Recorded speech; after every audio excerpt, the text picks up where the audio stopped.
안녕하세요. 토크 클래식 우시은입니다. 몰동 준비는 잘하고 계신가요?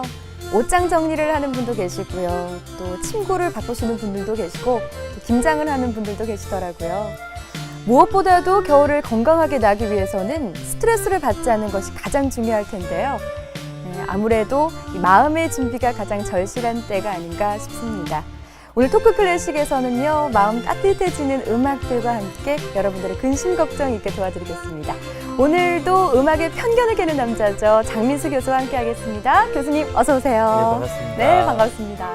네, 반갑습니다. A broken heart just needs some time left to beat. 오늘 준비한 내용은 어떤 내용인가요? 오늘은 20세기에서 가장 유명한 작곡자, 러시아 작곡자. 러시아 작곡자. 예, 그러면 좀 생소할 제가 수도 아는 있는데. 작곡자 중에는 차이코프스키? 예, 차이코프스키 아주 유명한 러시아 네네네. 작곡자 중에 한 명인데 네. 20세기는 아닙니다. 그분은 1800년도 낭만 후기분이고요. 20세기 현대음악 작곡가 5인 중에 한 분이 들어가시는 쇼스타코비치에 대해서 이야기합니다. 쇼스타코비치. 예. 일반 시민들은 쇼스타코비치 하면은 생소할 수 있는데 생소한 분들 많을 것 같아요. 이 곡을 우리나라 분들이 모르는 곡은 없을 겁니다. 작품 중에.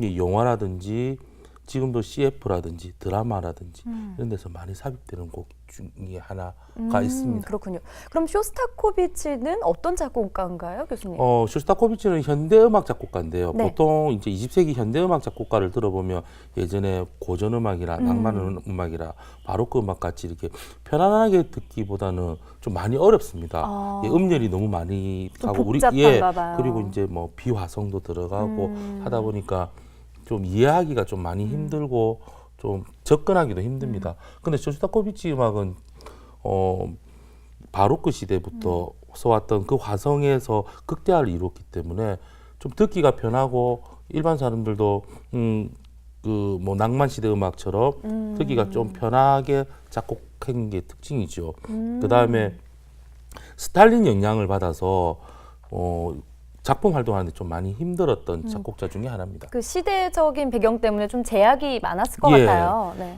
1906년도에 이렇게 태어났는데요. 네. 태어나고 그 다음에 우리가 잘 알고 있는 러시아 혁명이 일어납니다. 제1차 러시아 혁명이 일어나는데 그때 성공을 못 거두죠. 그리고 나서 제2차 혁명이 일어나면서 공산화가 됩니다. 네. 그러면서 우리가 잘 알고 있는 스탈린이 이렇게 지배하게 되죠. 어릴 적에 쇼스타코비치 재밌는 일화가 하나 있습니다. 네. 무성 영화 아시죠? 네, 알죠. 예, 그냥 접해보진 않았지만. 스크린만 이렇게 나오는. 네네. 근데 그때 당시 그 무성 영화 극장에서 네. 이렇게 어린 쇼스타코비치가 네. 피아노를 치고 있었습니다. 그때가 10대입니다. 그때 이렇게 피아노를 치고 있는데 그러니까 무성 영화니까 화면만 나오는데 그 나오고. 배경음악을 이렇게 즉흥으로 막 이렇게 피아노를 쳤죠. 천재적인 음악가였습니다. 이 친구가 모차르트랑 이렇게 항상 이렇게 견주어서 이렇게 이야기를 많이 하죠. 왜냐하면 그렇군요. 후세 사람들이 모차르트는 정말 많은 작곡을 했거든요. 그리고 예전에도 한번 방송에서 이야기했지만 교향곡을 40개 이상을 지었고 그런데 보통 모든 작곡자가 그때도 말씀드린 것처럼 9개 이상을 못 네네네. 넘어갑니다. 그 앞에 말로의 영향을 많이 받은 작곡자가 쇼스타코비치거든요. 근데 말로도 9번까지밖에 못 지었죠. 근데 쇼스타코비치는 15개를 지었습니다. 그러면서 다른 작곡자들은 대부분 고뇌를 많이 하죠. 네. 곡을 쓰기 위해서 많이 고뇌를 하고 막 이렇게 예. 쓰다가 막 이렇게 버리고 그렇죠. 막 예, 지금 이런 장면. 베토벤 같은 경우도 보면 막 쓰다 그 유명한 위대한 작곡자 베토벤도 쓰고 지우고 해갖고 원본을 보면 많이 이렇게 보기 힘들 정도로 수정을 많이 하죠. 근데 네. 모차르트 같은 경우는 뚝 치면 나옵니다. 창작의 고통이라는 걸 모르는 분이었네요. 그렇죠. 천재적이다 보니까 한 번 쓰면 수정을 이야. 안 하는 스타일이죠. 예, 완벽했나 봐요. 이게 출판사에 갖다 주면 사본 말고 원본 달라고 하죠. 이게 원본이라고. 그 정도로 깨끗한 거죠. 사본 할 필요가 없을 정도로. 예. 근데 이 쇼스타코비치도 마찬가지입니다. 그냥 이렇게 머리로 툭 치면 딱 나와. 우리 시은 씨 우리 학교 다닐 때 보면 네네. 열심히 공부해서 1등하는 친구 말고 네네. 맨날 놀고 똑같이 놀았는데. 근데 1등해요. 네, 그냥 살짝 이렇게 교과서 몇 번만 그렇죠. 보면. 타고난 이렇게 천재성을 가지고 네네. 부러웠습니까? 재수 없었습니까? 부러웠죠? 에이, 거짓말이다. 저는 그런 친구 보면 에이 이러면서 뒤에서 돌 던지고 이랬는데 돌을 왜 던져요? 아유 참. 질투가 나니까. 우리 아무리 공부해도 못 따라가니까. 그만큼 질투나는 예. 그런 분이었네요. 예. 네. 그래서 어릴 때 이렇게 피아노를 치는데 그 쉽게 얘기해서 그 업주죠. 업주가 돈을 안 준 거죠. 왜 아니 피아노를 쳤는데 왜 돈을 안 예, 줘요? 그러니까 이제 주겠다 해갖고 이렇게 시켰는데 나중에 돈을 달라고 하니까 이렇게 핑계를 대죠. 예술가는 돈을 따지면 안 돼. 그런데 어린 녀석이 벌써부터 돈을 따지고 이러면은 훌륭한 작곡자가 나올 수가 없어. 음악가가 될 수 없어. 세상에. 이렇게 배우를 시키는 거죠. 그래서 돈을 안 준 거예요. 예. 요즘에 열정페이와 비슷한 그런. 그 임금 체불이죠. 그렇게 돼서 거기를 그만두게 되죠. 나중에 이제 우리 구세 많은 사람들이 그때 그 경험을 토대로 해서 많은 작품을 활동을 할 수 있었던 시발점이 될 수 있었겠네요. 그렇다고 말들을 하는데 네. 쇼스타코비치는 얘기를 합니다. 살아계실 때 이야기를 했어요. 그땐 기억하기 싫다. 그거하고 전혀 무관하다. 임금을 못 받던 예. 시절이니까. 예. 그런 생활을 지나고 나서 앞에 얘기했던 것처럼 2차 혁명이 생기면서 성공하게 되면서 이제 공산권이 됩니다. 네. 그러면서 우리가 잘 알고 있는 것처럼 공산당 안에서는 음악의 표현, 뭐 음악뿐만 아니라 모든 생활의 표현이 자유롭지가 못했습니다. 제약이 있잖아요. 그러면서 현대 음악을 제일 먼저 탄압을 했죠. 그러면서 이 복잡하고 부의 상징인 음악을 하지 마라. 노동자를 위한, 그 다음에 공산당을 위한 그런 곡을 쓰라고 하죠. 네. 그래서 한 번 이런 일화가 있었죠. 그 KGB에서 당에서 나가고 이렇게 검열을 받아야 됩니다. 한 번 이렇게 연주를 하다가 쇼스타코비치가 연주를 하다가 당에서 이렇게 나온 걸 보고 연주 중에도 검열을 받나요? 예.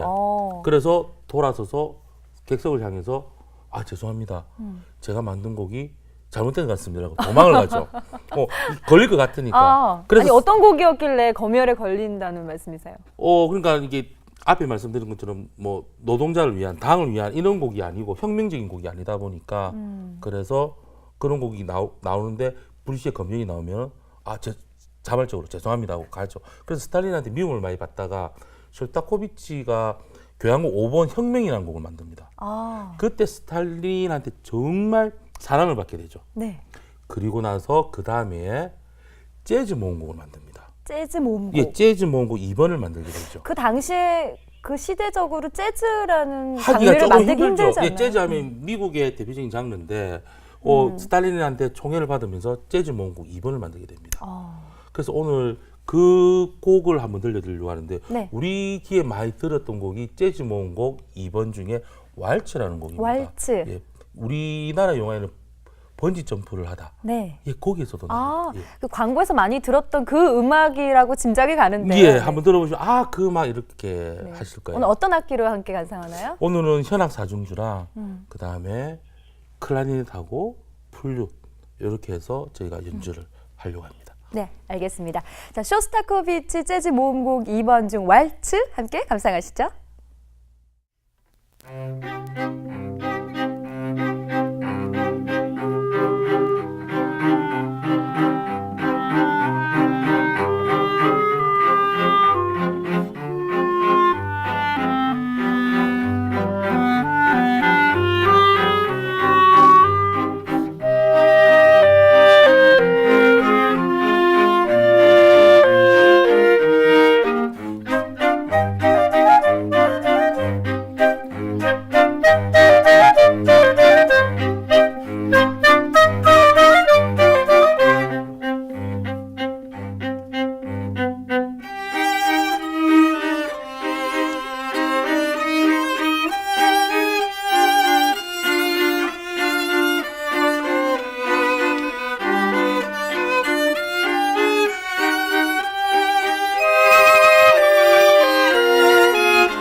네, 쇼스타코비치 재즈 모음곡 2번 중 왈츠 함께 감상하셨습니다. 이 왈츠를 또 클라리넷으로 멋지게 연주해 주신 멋진 남성분이 눈에 띄던데요. 네. 궁금합니다, 교수님. 그 독일에서 클라리넷을 이렇게 공부하시고 네. 지금 현재는 신라대 음악과 초빙 교수로 지금 재직 중이신 네. 송성인 선생님 오늘 모셨습니다. 네, 이 자리에 모셨죠. 어서 오십시오. 반갑습니다. 네, 교수님 시청자분들께 인사 부탁드릴게요. 안녕하십니까, 송성인입니다. 클라리넷 연주자입니다. 네, 안녕하십니까. 간단하게 해주시네요. 네. 네, 아니 사실 클래식의 악기들이 참 많이 있잖아요. 근데 클라리넷을 굳이 선택하신 이유가 있으신가요? 뭐 어떤 특별한 계기라기보다 네.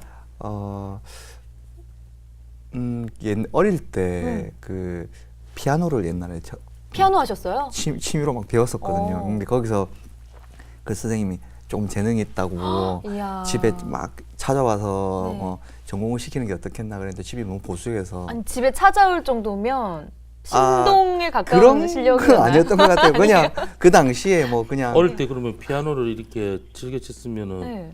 본인이 원해서 쳤어요? 아니면 부모님이 이렇게 보내서? 처음에 제가 원해서 가고 싶어 했는데 나중에는요. 네. 제가 중학교 올라갈 때쯤에 초등학교 때 네네. 쳤거든요. 근데 부모님이 이렇게 피아노 보내달라고 해서 보내주시던가요? 안 보내셨죠? 아, 제가 그걸 왜 빡 물어봤냐면 네. 그때 좀 피아노 특히 또 남자가 피아노 치려면 좀 살아야 저는 꿈에도 못 꾸는 그런 거라 좀 그렇게 오래된 사실구나. 분은 아니실 텐데. 아, 그래 보여요? 예. 좀 죄송합니다. 네네네. 아, 묻어갈랬다 오늘도 역시 안 되는구나. 아니 그래가지고요. 네, 그래서 네. 그랬는데 중학교 때 3학년 때인가 이게 어느 날 학교를 마치고 집에 가는데 뭐 산을 보고 다른 학생들 나는 꿈이 뭐지 다 그런 이야기를 하는 거예요. 그래서 그래 학생 나는 이런 학교로 가고 싶어 저런 학교로 가고 싶어 선생님들 꿈이 뭐 항상 그런 이야기를 하니까 네. 나는 도대체 뭘 잘하고 뭘 좋아하지 너무 막연한 거야. 근데 순간 떠오르는 거 나는 옛날에 피아노를 주위에서 많이 계속 이렇게 전공을 해봐라 선생님도 이야기를 칭찬도 하셨고 하고 예, 그렇다 소질 보니까 있다는 얘기도 듣고. 예, 하고 싶었는데 이미 몇 년, 2년, 3년을 동안 안 하다 보니까 기회는 없구나 이렇게 해서 고등학교를 갔는데 고등학교에서 옛날에 밴드부가 있었던 거예요. 네. 그래가지고 그 밴드부가 없어진 것도 아니고 하는 것도 아니고 몇몇 선배들이 이렇게 가서 모여서. 연습도 하고 하는데 어정쩡하게 흘러가는. 예, 그 참가를 해가지고 네. 거기서 이제 클라리넷을 접하게 됐는데 그걸 너무 재밌더라고요. 그때 클라리넷을 처음 접하신 거잖아요. 예, 처음 접했어요. 그런데 고등학교 가서 예, 고등학교 클라리넷을 가서 만지고. 예. 그런데 이게 왜 어떤 게 악기든지 배울 때 시기가 있는 것 같아요. 저는 그때 너무 악기가 좋았었어요. 그래서 중간고사 그냥 인문계인데도 중간고사 치면 하루 전날에 다 독서실에서 공부하고 이래야 되는데 저는 연습하고 있어요. 고요 한 방, 거룩 한 방. 거기에 뭐 예, 심취했네. 완전히 그러니까 빠졌구나. 예, 그러니까 공부는 공부를 너무 버릴 만큼 그렇죠. 공부가 저를 버렸죠. 같이 해야 되는데 예. 하나를 버리고 나는 공부가 아니야. 나는 클라리넷이 더 좋아. 너희가 시험 공부할 때 나는 클라리넷을 불 거니. 한숙보 어머니처럼 너는 글을 쓰거라. 나는 떡을 쓸 테니. 너네는 공부해라. 나는 클라리넷을 불 테니. 그렇지요. 예. 그런데 정말 재미로 하고 있었는데 그래서 제가 이걸 좋아한다 그러니까 제가 아는 피아노 하는 전공하는 저희 아는 누나가요. 네네. 클라리넷 연주 정말 그 유명한 사람이 한국에 연주하러 온다더라. 오. 그래서 그거 꼭 보러 가라고 그런 거예요. 네. 그래서 그거 보러 갔죠. 근데 보고 깜짝 놀랐어요. 왜요? 클라리넷이 원래 저런 소리가 나는 거야? 이때까지 나는 뭐 하고 있었던 거지? 고등학교에서 그 친구들이 부르는 소리만 예, 듣다가 예, 그렇죠. 정말 세계적인 연주자를 한번 보게 되니까 예. 눈을 트인 거네요. 예, 깜짝 귀도 놀랐어요. 트이고. 예, 그래서 더 호감에 가게 된 거예요. 그때부터 이제 본격적으로 더 클라리넷 도전 배우고. 정신이 생기고. 예, 그러니까 아예 공부는 놓고 막 그냥 공부를 인문계에서 공부 안 놨어요? 하면 이러면 되는데. 그러니까 이제 부모님이 너무 네. 걱정을 막 성적 엄청 떨어지니까 걱정을 엄청 한 거예요. 그래서 네. 진짜 이제 낫구나. 상담을 하시면서 음악 선생님하고 상담을 했는데 당연히 시키라고 그러죠. 근데 거기서 이렇게 원하는 걸 시키면 열심히 할 거다 이런 이야기를 하고 저도 다짐도 받고 그렇게 해서 악기를 시작하게 됐던 그렇군요. 거예요. 예. 그렇게 이제 하시면서 독일로 유학 생활을 또 하셨다고요? 네, 공부 마치고 예, 한국에서 대학을 나오고 뭘 하고 그다음 이제 네. 유학 예, 얘기로. 유학.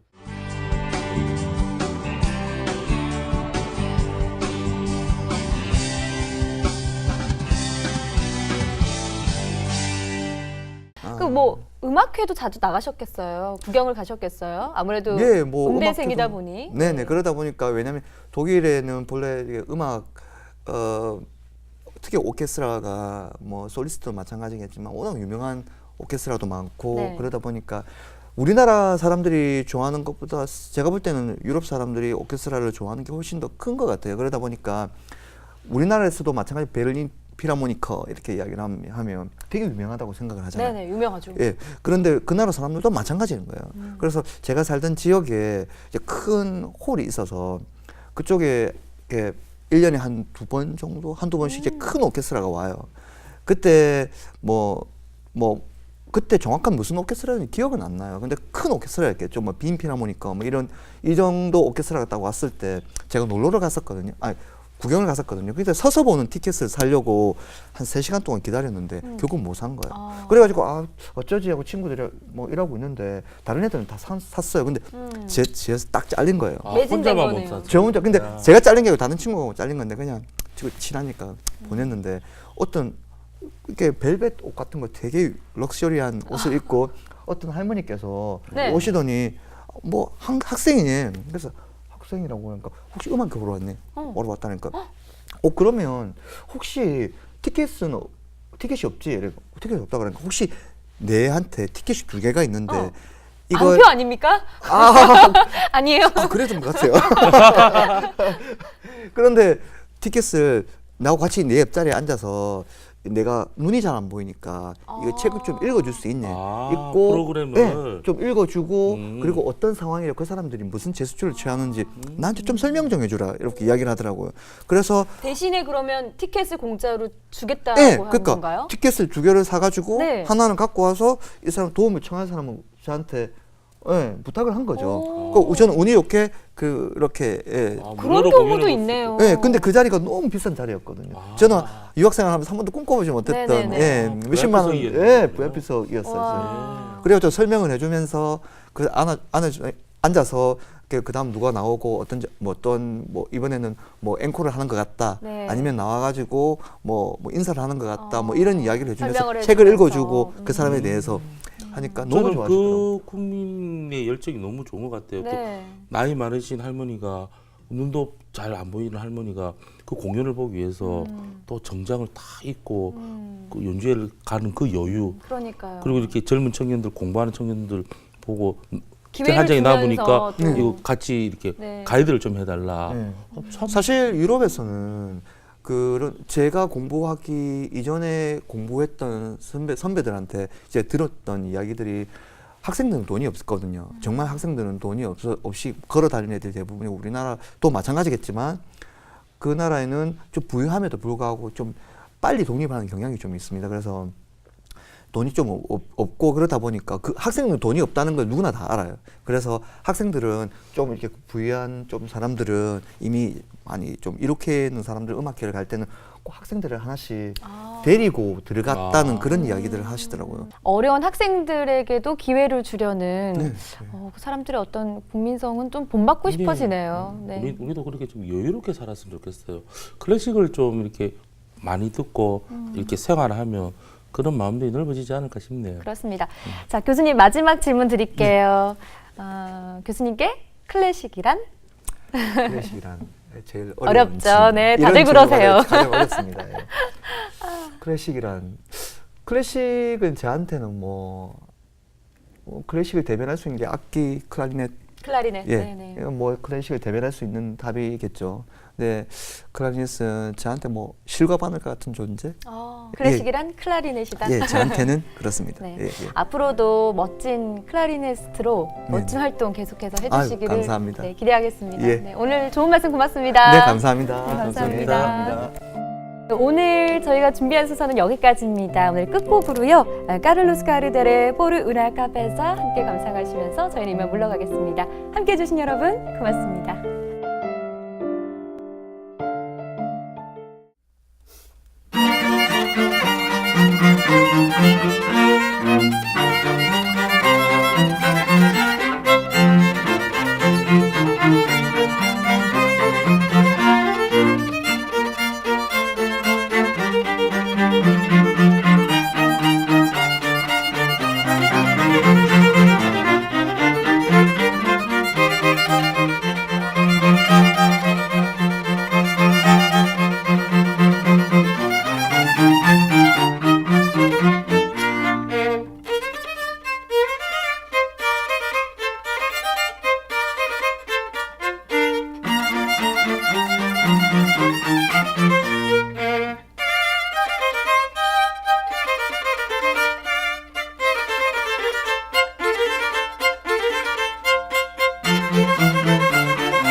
네.